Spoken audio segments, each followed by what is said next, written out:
Yoshiko Hanabatake embodies the epitome of cluelessness in her high school life, consistently earning abysmal scores on her multiple-choice exams. Her insatiable appetite for bananas knows no bounds. She frequently finds herself in the company of her diligent classmate and next-door neighbor, Akoru Akutsu, who is perpetually exasperated by her shenanigans and doesn't shy away from physically reprimanding Yoshiko. Each morning, Akoru takes on the responsibility of rousing Yoshiko from her slumber, all while contending with her mother's persistent hope that he will marry Yoshiko and assume the role of her caretaker. Amidst this dynamic, their fellow classmate Sayaka Sumino discovers that Akoru lacks companionship and decides to extend a hand of friendship towards him. As they journey together to school, Yoshiko finds herself entangled in a clash with Fuki, the chairwoman of the Public Morals Committee. However, when Akoru unexpectedly exhibits kindness towards Fuki, the chairwoman soon falls head over heels in love with him. One day Yoshiko engages in playful antics with a group of youngsters at the park, thoroughly enjoying their company. However, Akoru intervenes, taking it upon himself to chastise the innocent children for engaging in such activities with Yoshiko.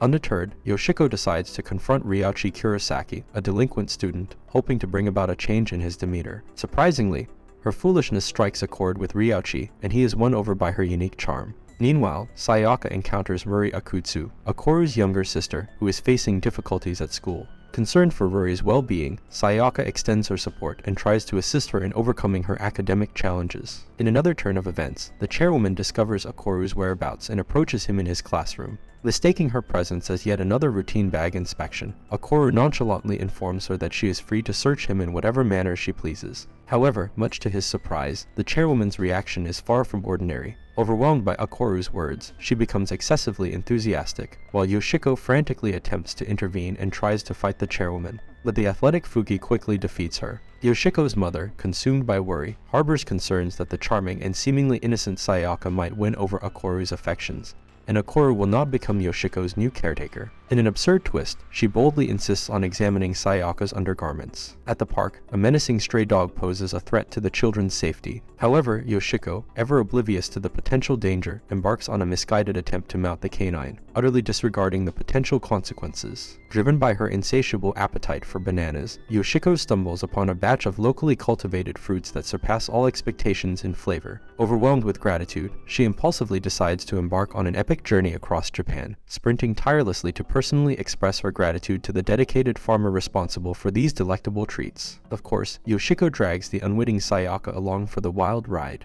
Later, in an attempt to uplift Akoru's spirits within the confines of their home, Yoshiko assumes a maternal role-playing a mother to Akoru and demonstrating her incredibly subpar parenting skills to him. Yoshiko undertakes the ambitious task of training Ryoichi to become Akoru's companion, but instead, Ryoichi inadvertently assumes the role of Akoru's servant, catering to his every whim. Eager to spread joy and excitement, Yoshiko extends an invitation to the children she befriended at the park, inviting them to a local Pocky Rangers hero show, an event that she herself is hosting. However, once immersed in the thrilling storyline, Yoshiko's enthusiasm gets the best of her, and she becomes overly engrossed in the unfolding narrative, losing touch with reality. Yoshiko's teacher, Atsuko Ashida, makes a valiant attempt to tutor Yoshiko, hoping to impart some semblance of knowledge upon her. Unfortunately, her efforts prove futile as Yoshiko redirects the conversation towards Ashida's own unmarried status, derailing any semblance of a productive learning session. In a misguided attempt to uncover Akoru's desired birthday gift, Yoshiko, Sayaka, and the chairwoman resort to sneaking into Akoru's room under the cover of night. However, their collective idiocy and lack of coordination result in a string of unfortunate accidents, further complicating their mission and leading to unexpected chaos. Later, a reluctant Akoru accompanies Yoshiko and Ruri to watch the highly anticipated Precure movie. However, as the girls unleash their unruly excitement, loudly expressing their emotions towards the screen, Akoru's patience wears thin. Unable to bear the disturbance any longer, he takes drastic measures to restore some semblance of peace. As the group prepares for an upcoming beach trip, they venture out to select swimsuits. Akoru, in a determined manner, declares his intention to stay at home and study instead. However, Sayaka skillfully employs a guilt-tripping tactic, highlighting his lack of social connections, which eventually persuades Akoru to join them against his initial wishes. On the day of the much-anticipated excursion, Yoshiko's mother perceives the chairwoman as a formidable rival for Akoru's affections. Driven by her irrational jealousy, she deliberately sabotages the chairwoman's bikini top, causing a momentary setback in the chairwoman's beach experience. Amidst the sun-soaked beach excursion, the chairwoman seizes the opportunity to draw closer to Akoru, hoping to capture his attention. However, Yoshiko, ever mischievous, swiftly intervenes and buries the chairwoman in a mound of sand, thwarting her advances. Later, while indulging in the relaxing ambience of the hot springs, both Yoshiko and the chairwoman harbor an inexplicable curiosity about Okoru's size. In a misguided attempt to satisfy their curiosity, they conspire to peek on him, igniting a series of comical misadventures. Meanwhile, Ryachi finds himself tirelessly endeavoring to prevent Yoshiko's mother from jeopardizing the entire trip, navigating through a delicate dance of distractions and delays. Back at their residence, Okoru reluctantly agrees to look after Yoshiko's canine companion. Surprisingly, a bond begins to form between Okoru and the four-legged friend, sparked by their shared enjoyment of a Western movie. During a festive Aben celebration, a group of traditional dancers desperately tries to prevent Yoshiko from stealing their spotlight,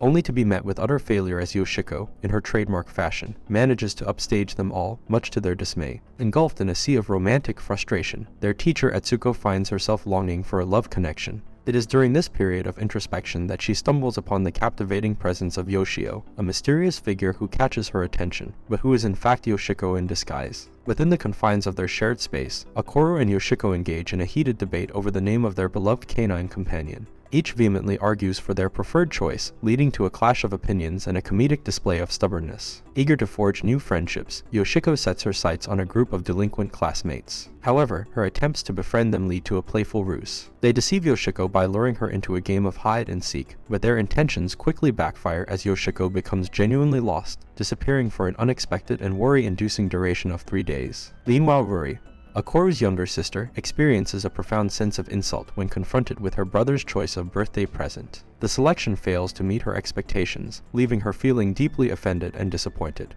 Yoshiko discovers that one of her delinquent classmates now has a boyfriend, but becomes shocked when they have never kissed or held hands. Driven by her trademark impulsive nature, Yoshiko takes it upon herself to encourage one of her delinquent classmates to muster the courage and confess her love to her boyfriend, resulting in her friend sending an embarrassing confession to her boyfriend. The next day, Yoshiko lends a helping hand to the children she befriended at the park, assisting them in their quest to shop for delectable snacks for an upcoming field trip. Sayaka, recognizing the chairwoman's persistent infatuation with Okoru, undertakes the daunting task of trying to dissuade the chairwoman from her stalker-like behavior. However, her attempts prove fruitless as the chairwoman's infatuation continues unabated, leading to a series of comical and unsuccessful interventions. An encounter between Yoshiko and Sayaka's Pomeranian brings forth an amusing and heartwarming interaction. Yoshiko's dog, full of curiosity, acquaints itself with the fluffy Pomeranian, creating a delightful bond between the two furry friends. Later at school, Okoru finds himself embroiled in a heated argument with classmate Akane Amira regarding her assumption of the role of chairperson for their class's festival committee. Tensions rise as conflicting opinions clash, creating a dynamic atmosphere fraught with disagreement that results in Akane winning the position.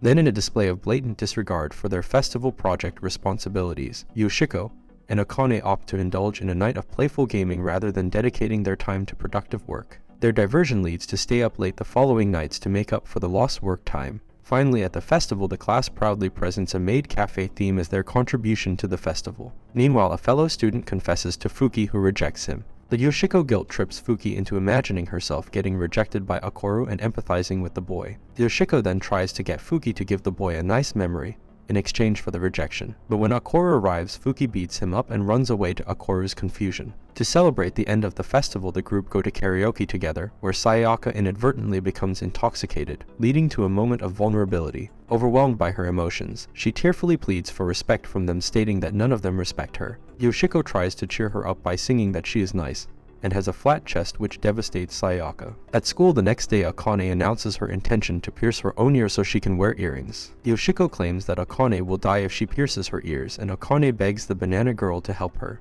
But before Akane can back out at the last minute, Yoshino pierces her ear, so the red-haired girl quickly knocks Yoshiko out. The next day, Yoshiko, accompanied by her trusty canine companion, engages in an adrenaline-fueled race against a motorcyclist, careening down a bustling highway, earning the respect of the motorcyclist.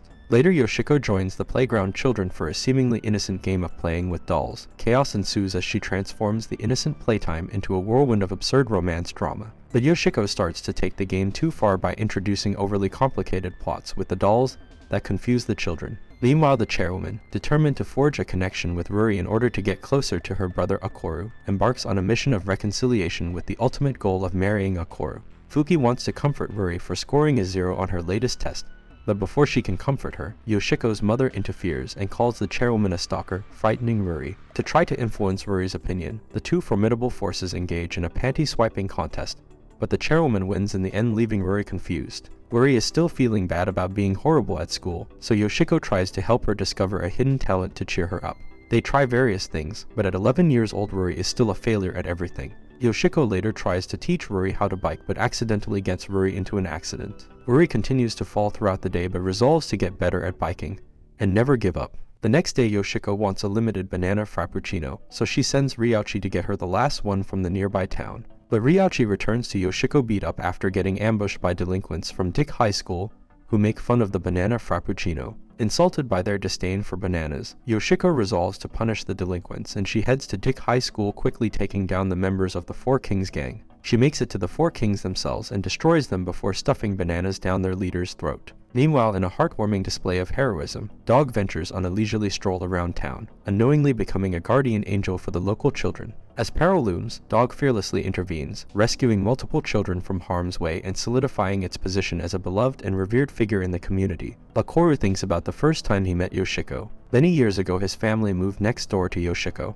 and the two kids met each other, where Akoru quickly determined that Yoshiko is a complete idiot. Later Yoshiko sneaks into his house demanding food and Akoru gives her a banana, unintentionally beginning her lifelong obsession with bananas. Yoshiko mistakes Akoru giving her a banana for his undying love, and she tries to seduce him while he runs away. After chasing him throughout town, Yoshiko catches up to him in the playground and kisses him, proclaiming they will be married in the future. Akoru then beats Yoshiko up, but since Yoshiko keeps interfering with his life, Akoru goes through a training arc to become stronger so that he can finally get rid of Yoshiko once and for all. Later, when Akoru discovers his grades are failing, he becomes obsessed with getting better grades so he will not end up marrying Yoshiko in the future. He later tries to discover the type of guy that Yoshiko hates, but Kid Akoru accidentally reinforces Yoshiko's love for him, resulting in their stupid dynamic. In the present day, Akoru snaps out of his bad memories and uppercuts Yoshiko into the sky. And this is all for this video. Make sure to subscribe if you enjoyed it, and I will see you in the next one.